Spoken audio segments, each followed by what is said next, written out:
오늘 말씀은 마지막 일상 이런 제목으로 제가 하나님 말씀을 선포하도록 하겠습니다. 저는 그 영화 보는 걸 좋아합니다. 요즘도 그 일을 하다가 약간 시간 여유가 있으면 영화를 봅니다. 뭐 사실 영화를 보는 이유는 여러 가지입니다. 영화나 미디어 그 자체에 관심이 많기도 합니다. 그런데 설교자가 된 이후에는 영화가 조금 다르게 보입니다. 저 같은 경우는 주로 강의와 교육을 하거든요. 그래서 고정적으로 만나는 사람들이 정해져 있는 편입니다. 게다가 이제는 목회자들을 만나는 비중도 늘었습니다. 그분들이야 뭐 늘 거룩한 얘기만 하지 않습니까? 그러다 보니까 요즘 사람들이 뭐에 관심이 많은지 그런 것들을 살펴볼 기회가 예전보다 많지 않습니다. 그 영화는 그 시대를 아주 빠른 시간 안에 보여줍니다. 조금 얕은 수준이긴 하지만 요즘의 관심사를 알 수 있죠. 뭐 책도 좋은 수단이지만 시간이 좀 걸립니다. 그 영화는 속성으로 시대를 파악하는 좋은 수단이죠. 자, 그런데 2024년에 가장 흥행한 영화가 뭔지 아십니까? 바로 파묘입니다. 소위 오컬트 영화라고 하죠. 그 초자연적인 현상을 그리고 있는 영화입니다. 요즘 같은 4차 혁명의 시대에 AI가 급속도로 발전하고 있는 이런 시대에 그런 영화가 흥행하고 있는 겁니다.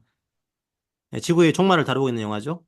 이제 아포칼립스 영화라고 하죠. 나왔다면 이런 영화도 기본적으로 흥행이 됩니다. 사실 많은 사람들이 오해하고 있습니다. 요즘 사람들은 영적인 것에 관심이 없을 거라고 생각하죠. 혹은 자신의 종말, 혹은 지구의 종말에 대해서 관심이 없을 거라고 생각하죠. 그렇지 않습니다.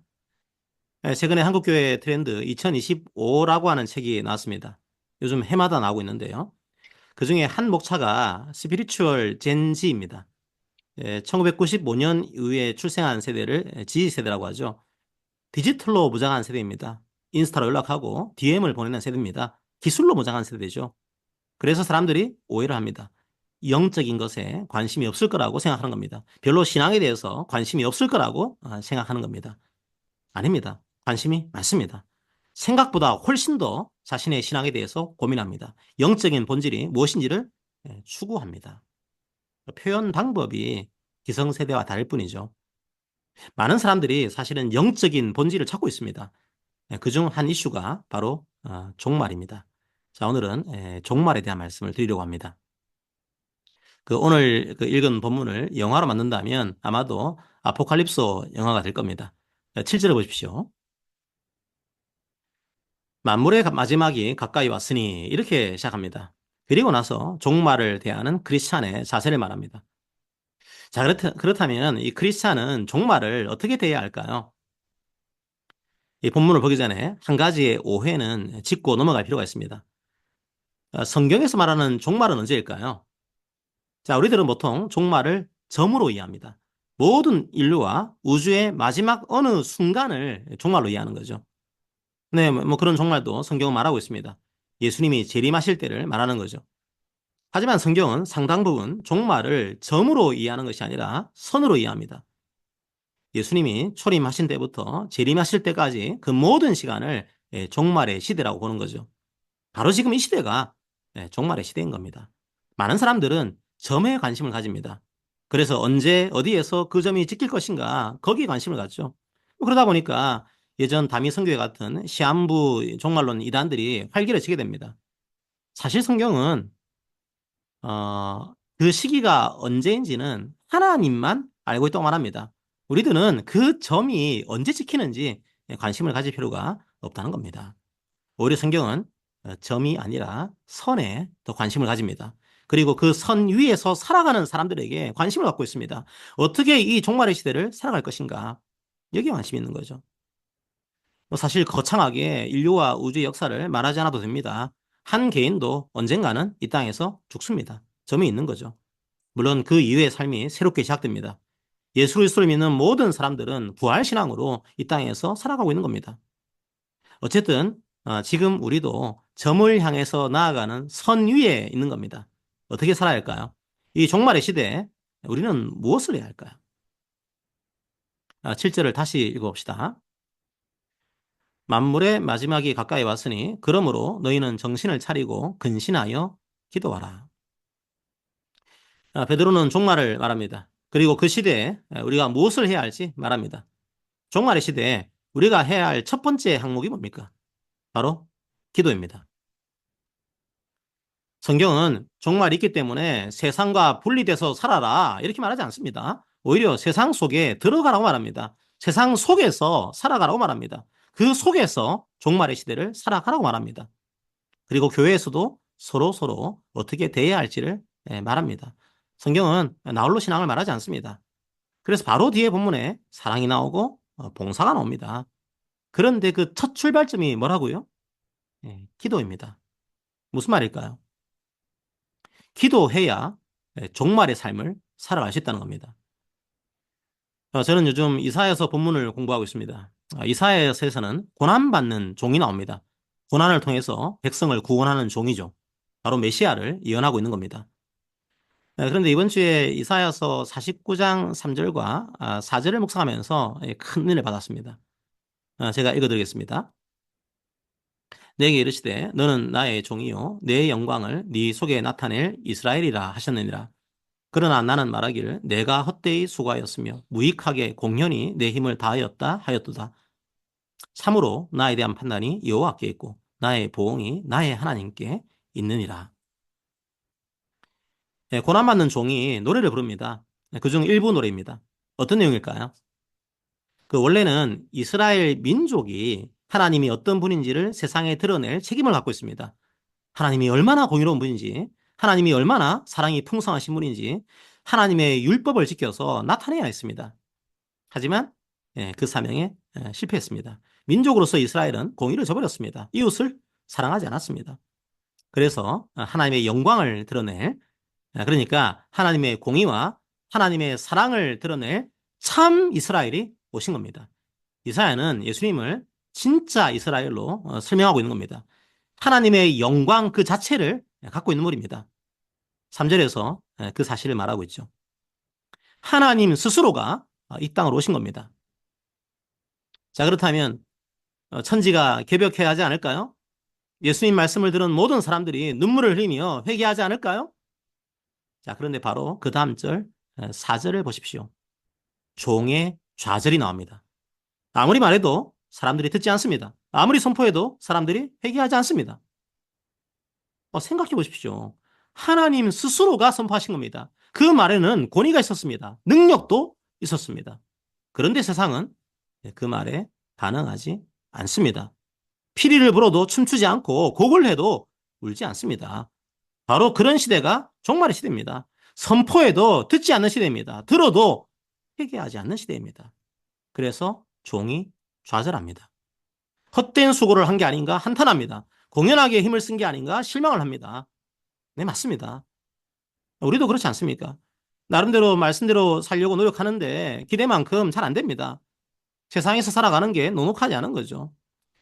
생각으로는 이렇게 저렇게 일이 풀려야 할 것 같은데 뭔가 꼬입니다. 사랑하는데, 봉사하는데, 대접을 하는데 그 수고의 열매가 잘 보이지 않습니다. 바로 그런 시대가 종말의 시대인 겁니다. 그래서 실망합니다. 좌절합니다. 한탄합니다. 누구나 그럴 수 있습니다. 중요한 건 그 다음입니다. 그런 실망 속에서 어떻게 해야 할까요? 고난받는 종 메시아는 어떻게 합니까? 그래서 그 사명을 포기합니까? 이제 이 삐리리한 세상 망해버려라. 그렇게 말하고 있습니까? 아닙니다. 여전히 이 세상 속에서 말씀을 선포합니다. 자신의 할 일을 다 하고 있습니다. 어떻게 그게 가능할까요? 4절의 뒷부분을 보십시오. 하나님을 보았기 때문입니다. 그 좌절과 실망 속에서도 메시아는 하나님의 말씀을 믿고 의지합니다. 세상을 향해 선포했지만 세상은 조롱했습니다. 무시했습니다. 하지만 세상의 판단에 자신을 버려두지 않았습니다. 세상에서 인정하지 않는다고 해서 무너지지 않았습니다. 오직 하나님을 바라본 겁니다. 만약 그 시선이 하나님께 있지 않다면 이 종말의 시대를 살아갈 수 없는 겁니다. 오늘 읽은 본문도 마찬가지입니다. 종말의 시대를 어떻게 살아야 할지 8절부터 말합니다. 분명 오늘 본문은 성도의 삶을 강조합니다. 그런데 삶을 말하기 전에 기도를 말하고 있습니다. 왜 기도가 삶, 그 앞에 등장할까요? 왜 삶을 말하면서 기도로 그 문을 열고 있을까요? 기도해야 그런 삶을 살 수 있기 때문입니다. 종말의 시대가 어떤 시대입니까? 심지어 메시아의 소리도 듣지 않는 시대입니다. 완악한 시대입니다. 쉽지 않은 시대입니다. 실망과 좌절이 성도들을 짓누를 수 있는 바로 그런 시대입니다. 왜 기도하는 거죠? 우리가 삶을 포기하지 않기 위해서 기도하는 겁니다. 기도가 뭡니까? 이 종말의 시대를 살아가기 위해서 하나님께 우리의 시선을 두는 것, 바로 그게 기도 아닐까요? 성도 여러분, 삶은 중요합니다. 어떤 삶을 살아가야 할지를 묵상하고 살아가야 합니다. 하지만 잊지 마십시오. 기도하지 않으면, 우리의 시선을 하나님께 두지 않으면 우리는 이 종말의 시대를 살아갈 수 없습니다. 삶의 첫 출발점이 바로 주를 바라보는 겁니다. 기도하는 겁니다. 자, 그렇다면 우리가 기도해야 할 내용이 뭡니까? 바로 우리가 이 종말의 시대에 이러저러하게 살아갈 수 있도록 기도하는 겁니다. 그런 삶을 포기하지 않고 그런 삶을 살아낼 수 있도록 기도하는 겁니다. 어떤 삶일까요? 8절을 읽어봅시다. 자, 무엇보다도 뜨겁게 서로 사랑할지니 사랑은 허다한 죄를 덮느니라. 종말의 시대에 뜨겁게 서로 사랑하기를 권면합니다. 바로 뜨겁게 서로 사랑할 수 있도록 기도하는 거죠. 표현이 조금 뜨겁죠. 그리고 오해할 만한 표현도 있습니다. 여기서 뜨겁게라고 번역된 헬라어가 에크테네인데요. 열심히라는 뜻이 있습니다. 그런데 또 한 가지 중요한 의미가 있습니다. 끝까지 이런 뜻이 있습니다. 변함없이 이런 뜻이 있습니다. 뜨겁게 사랑한다는 건 끝까지 사랑한다는 겁니다. 한순간에 확 사랑했다가 나중에는 잊어버리는 그런 사랑이 아닌 겁니다. 교회 공동체를 생각해 보십시오. 다 좋기만 하겠습니까? 실망한 일은 없겠습니까? 스스로도 실수할 일이 없겠습니까? 화나는 일이 또 없겠습니까? 있을 겁니다. 그럴 수 있습니다. 믿는 사람들도 그런 실망을 할 때가 있습니다. 스스로도 실수할 때가 있습니다. 그게 없으면 사람이 아니죠. 그래서 기도하라는 겁니다. 끝까지 사랑할 수 있도록 말이죠. 가능합니까? 과연 끝까지 사랑하는 것이 가능합니까? 그래서 주님께 시선을 돌려야 합니다. 주님께서 우리를 사랑하신 것처럼 우리도 서로 사랑할 수 있도록 기도하는 겁니다. 주님이 어떻게 우리를 사랑하셨습니까? 끝까지 사랑하셨습니다. 주님께서 용서하셨기 때문에 우리가 지금 이 자리에 있는 거죠. 사랑하기 힘들 때마다 주님의 그 사랑을 기억하시길 바랍니다. 그리고 그 사랑을 간구하시길 바랍니다. 8절의 뒷부분을 보십시오. 사랑은 허다한 죄를 덮는다고 되어 있습니다. 뭘 말하고 있는 겁니까? 잘못해도 그냥 모른 척 넘어가라는 말입니까? 그냥 좋은 게 좋다고 불법을 눈 감아주라는 말입니까? 그게 은혜입니까? 그걸 말하고 있는 겁니까? 네, 그런 게 아닙니다. 그건 그냥 불법에 동참하는 겁니다. 자녀가 잘못했는데 아무런 조치도 없이 넘어가는 게 참 사랑입니까? 네, 그렇지 않을 겁니다. 그건 자녀를 망가뜨리는 겁니다. 자, 그렇다면 이 구절이 말하고 있는 게 뭘까요? 주님의 십자가 보혈이 우리의 죄를 덮고 있는 그런 이미지입니다. 주의 십자가 보혈이 우리를 덮고 있는 겁니다. 그 십자가 보혈에는 진리가 있습니다. 희생이 있습니다. 회개가 있습니다. 그리고 용서가 있습니다. 바로 그게 사랑입니다. 그 사랑을 말하고 있는 겁니다. 그냥 좋은 게 좋다고 말하는 그런 사랑이 아닙니다. 주님은 죄를 그냥 두시지 않았습니다. 오히려 그 죄를 용서하기 위해서 보혈의 피를 흘렸습니다. 불법을 용인하시는 사랑이 아닙니다. 오히려 스스로를 제물로 바친 겁니다. 바로 그게 교회의 사랑입니다. 말씀 속에 사랑이 있고 사랑 속에 말씀이 있는 거죠. 두 가지가 함께 가는 것이 참 사랑입니다. 진리가 없는 사랑은 오래 갈 수 없습니다. 기초가 없기 때문이죠. 동시에 사랑이 없는 진리는 바리새인의 것입니다. 사실상 진리가 아닌 거죠. 진리라는 명목으로 마치 자기가 하나님인 것처럼 정죄하는 사람들이 얼마나 많습니까? 사랑이라는 명목으로 주의 말씀을 무시하는 사람들이 또 얼마나 많습니까? 자, 우리는 균형을 잡기 원합니다. 진리와 사랑은 사실 같은 겁니다. 함께 가는 겁니다. 주의 진리로 허다한 죄를 덮으신 그리스도의 사랑이 우리 가운데도 충만하기를 기도합니다. 우리 그렇게 사랑합시다. 9절부터 11절은 한꺼번에 말씀을 드리겠습니다. 우선 10절을 봅시다. 각각 은사를 받은 대로 하나님의 여러 가지 은혜를 맡은 선한 청지기 같이 서로 봉사하라. 예, 종말의 시대에 각각의 은사에 따라 서로 봉사해야 한다. 이렇게 성경은 말하고 있습니다. 자, 이 구절의 소리는 몇 가지의 진리를 발견할 수 있습니다. 자, 우선은 은사 앞에 사용된 단어를 봅시다. 각각이라는 표현을 쓰고 있습니다. 무슨 말일까요? 은사가 없는 성도는 한 명도 없다는 겁니다. 누구나 다 은사를 가지고 있다는 겁니다. 그런데 왜 은사를 주신 겁니까? 예, 서로 섬기기 위해서입니다.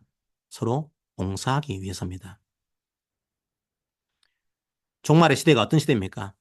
각자 도생의 시대 아닙니까? 남을 돌볼 시간 여유가 없습니다. 자기 몸 하나 건사기가 쉽지 않습니다. 서로 섬기지 않습니다. 서로 자기에게 주신 은사를 사용하지 않습니다. 서로 섬기지 않으니까 자기에게 어떤 은사가 있는지 모르는 경우도 있습니다. 하지만 성경은 말합니다. 그런 시대에 매몰되지 말라고 말합니다. 은사를 주신 목적을 기억하라고 말합니다. 많은 분들이 이렇게 말할 수 있습니다. 아니요, 저는 그런 은사가 없습니다. 저는 방언도 못하고 통변도 못합니다. 말씀을 가르치는 은사도 없습니다. 그런 은사가 없는데 어떻게 섬기라는 말입니까? 예, 사도 바울은 그런 식으로 여러 가지 은사들을 말했습니다. 조금 쉽지 않은 은사들을 말했죠. 자, 그런데 오늘 본문에서 베드로는 어떻습니까? 은사들을 그렇게 상세하게 구분하지 않습니다. 베드로가 이해하는 은사는 크게 두 가지입니다. 11절 앞부분을 보십시다. 만일 누가 말하려면 하나님의 말씀을 하는 것 같이 하고 누가 봉사하려면 하나님이 공급하시는 힘으로 하는 것 같이 하라. 베드로가 생각하는 첫 번째 은사는 바로 말하는 은사입니다. 입의 은사죠. 그냥 말솜씨가 뛰어난 그런 은사를 말하는 게 아닙니다. 하나님 말씀을 성령의 은혜로 증언하는 은사입니다. 그런데 베드로가 말하는 두 번째 은사가 있습니다. 바로 섬기는 은사입니다. 봉사는 은사죠. 성경에서는 이 봉사의 은사가 다양한 모습으로 등장합니다. 음식으로 봉사하는 모습으로도 나옵니다. 베드로의 장모는 예수님을 음식으로 섬겼습니다. 아니면 감옥에 갇힌 사람들을 돌보는 모습으로도 나옵니다. 오네시보로는 바울이 옥에 있을 때 바울을 섬겼습니다. 재정으로 섬기는 모습으로도 나옵니다. 아시아의 교인들이 예루살렘의 가난한 교인들을 위해서 헌금을 하죠. 오늘 본문 9절에서는 낯선 사람을 환대하는 모습으로도 나옵니다. 성도 여러분, 설교하고 가르치는 것만 은사입니까? 방언과 통변을 하는 것만 은사입니까? 아닙니다. 베드로는 입이 아니라 몸으로 하는 은사도 말하고 있습니다. 누군가를 구제하는 것, 아픈 환자를 방문해서 위로하는 것, 옥에 갇힌 자들을 방문하는 것, 그런 일들을 위해서 행정적인 사무를 하는 것, 그 모든 것들을 베드로는 은사라고 말합니다. 누구나 그런 은사들을 갖고 있다는 겁니다. 그리고 은사를 사용하지 않는 이 종말의 시대에 그 은사를 사용하라고 말하고 있습니다. 그런데 은사의 목적이 뭡니까? 고린도 교인들은 자기를 드러내기 위해서 은사를 사용했죠. 하지만 은사를 주신 이유는 그런 게 아닙니다. 왜 그런 은사를 주신 거죠? 우선 10절에 나와 있습니다. 서로 봉사하기 위해서입니다. 교회의 덕을 세우기 위해서 그 은사를 주신 겁니다. 각각의 은사대로 서로 섬길 때 교회는 세워져 갑니다. 자, 그런데 성경은 또 다른 이유를 말하고 있습니다. 11절 후반부에 나와 있죠. 이는 범사에 예수 그리스도로 말미암아 하나님이 영광을 받으시게 하려 함이니 그에게 영광과 권능이 세세에 무궁하도록 있느니라. 성도 여러분, 왜 우리에게 은사를 주신 겁니까? 우리가 각자의 은사로 서로 섬길 때 하나님께서 영광을 받기 때문입니다. 성도 여러분, 하나님께서 어떻게 영광을 받으십니까? 하나님께서 어떤 분이신지 우리가 드러낼 때 영광을 받습니다. 하나님이 어떤 분이십니까? 공의의 하나님입니다. 사랑의 하나님입니다. 하나님이 공의롭고 사랑이 충만한 분이다. 그 사실을 교회와 성도가 드러낼 때 하나님이 영광을 받으십니다. 교회가 크다고 영광을 받으시는 게 아닙니다. 그렇다고 교회가 작다고 영광을 받으시는 것도 아닙니다. 교회에 유력한 사람이 많다고 영광을 받으시는 것도 아닙니다. 교회에 연약한 사람이 많다고 영광을 받으시는 것도 아닙니다. 교회에 돈이 많다고 영광을 받으시는 것도 아닙니다. 교회가 가난하다고 영광을 받으시는 것도 아닙니다. 각자의 몸 하나도 건사하기 쉽지 않은 이 종말의 시대에 자기의 은사를 땅에 묻어두지 않고 서로를 위해 섬기고 봉사할 때 그 모습을 통해서 하나님께서 영광을 받으십니다. 끝까지 사랑하기 힘든 이 시대 속에서 예수님이 우리를 사랑하신 것처럼 우리도 서로 사랑할 때 그 모습을 통해서 하나님께서 영광을 받으십니다. 하나님의 공의와 사랑과 섬김이 교회를 통해서 드러날 때 하나님께서는 영광을 받으십니다. 오해하시는 분들이 있습니다. 하나님께서는 영광을 받으시지만 우리는 너무 힘든 것 아닙니까? 이렇게 오해하는 거죠. 13절을 읽어드리겠습니다. 오히려 너희가 그리스도의 고난에 참여하는 것으로 즐거워하라. 이는 그의 영광을 나타내실 때 너희로 즐거워하고 기뻐하게 하려 함이라. 우리가 서로 사랑할 때 우리는 행복한 자들입니다. 우리가 서로 섬길 때 우리는 행복한 자들입니다. 사실 믿지 않는 분들도 하나님의 형상이 남아있기 때문에 서로 사랑하고 섬길 때 행복을 누립니다. 그런데 우리는 그 사랑이 어떤 사랑인지 알고 있고 믿고 있는 사람들 아닙니까? 서로 사랑할 때 우리가 즐겁습니다. 서로 섬길 때 우리는 기쁨을 누립니다. 하나님의 영광이 드러날 때 우리는 행복해집니다. 그게 종말에 누리는 행복입니다. 그 행복을 누리시기를 기도합니다. 성도 여러분, 우리의 일상이 바로 종말의 시대입니다. 우리는 매일매일 마지막 일상을 살아가고 있습니다. 어떻게 해야 할까요? 뭔가 거창한 뭔가를 해야 될까요? 아닙니다. 다시 우리를 죄에서 구원하신 예수님의 십자가 사랑을 기억하면서 일상을 살아가면 됩니다. 하기 싫은데 억지로 하는 의무 같은 것으로 생각하지 않기를 바랍니다. 그렇게 안 살면 벌 받을 거야, 뭐 그런 개념이 아닙니다. 어떻게 이 종말의 시대를 살아야 우리가 행복할까요? 기도하며 사는 것이 우리의 행복입니다. 사랑하며 사는 것이 우리의 행복입니다. 각자의 은사대로 섬기며 사는 것이 우리의 행복입니다. 뭔가 여러분을 옥죄기 위해서 이런 삶을 말한 것이 아닙니다. 참된 행복과 참된 기쁨을 우리에게 주시기 위해서입니다. 그렇게 살아갈 때 공의와 사랑의 하나님께서 영광을 받으십니다. 그리고 그때 우리는 참된 기쁨과 즐거움을 알게 됩니다. 누리게 됩니다. 매일매일이 마지막 날인 것처럼 살아갑시다. 그 마지막 일상의 기쁨이 여러분과 우리 교회를 가득 채우기를 십자가 보혈로 우리의 죄를 덮으시면서 사랑하신, 끝까지 사랑하신 예수님의 이름으로 축원합니다. 아멘. 함께 우리가 그런 사람 되기 원합니다. 우리 교회가 그런 교회 되기 원합니다. 기도하는 마음으로 찬양하겠습니다.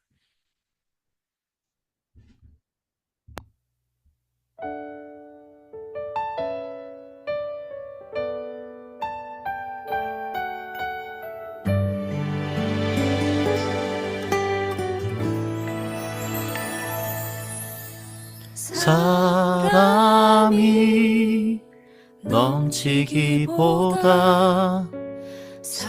사랑이 넘치는 교회, 섬김을 원하기보다 섬김의 기쁨 알아가는 교회. 세상이 주목하기보다 주님이 주목하는 교회, 화려한 겉모습보다 중심이 주를 향한 교회. 주님이 피로 사신 아름다운 교회, 서로를 사랑함으로 하나 되는 교회, 주님이 머리 되신 거룩한 교회, 우리 함께 만들어 가요. 내 작은 생각보다도 하나 됨에 소중함 아는 교회, 세상에 알려지기보다 서로가 서로를 깊이 아는 교회, 주님이 피로 사신 아름다운 교회, 서로를 사랑함으로 하나 되는 교회, 주님이 머리 되신 거룩한 교회, 우리 함께 만들어 가요.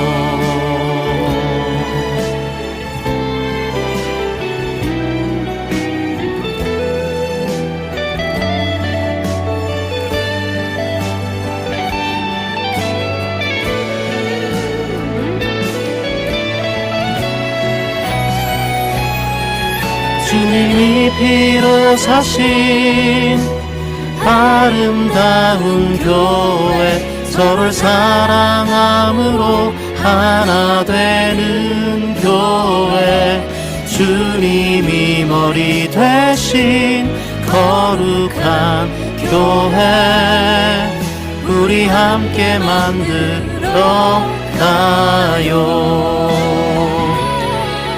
주님이 피로 사신 아름다운 교회, 서로를 사랑함으로 하나 되는 교회, 주님이 머리 되신 거룩한 교회, 우리 함께 만들어 가요. 우리 함께 만들어 가요.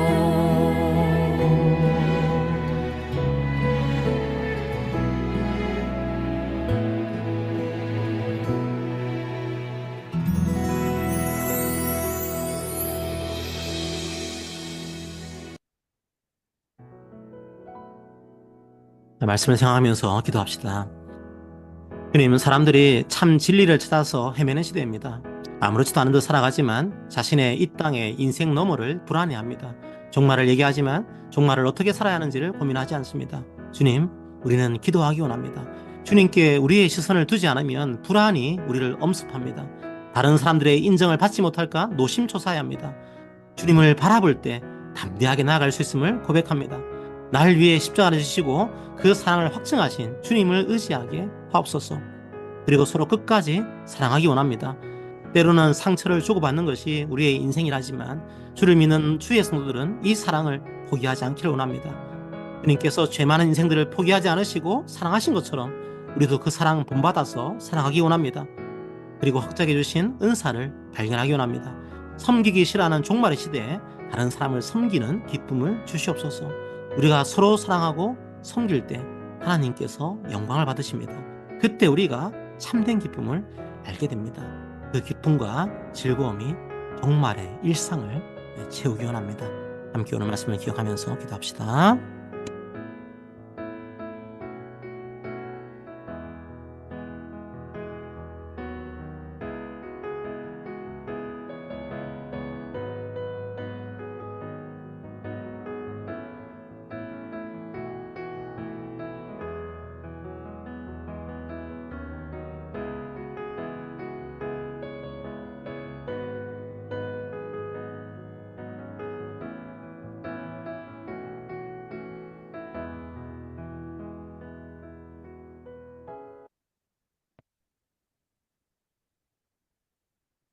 사랑의 하나님 아버지, 감사합니다.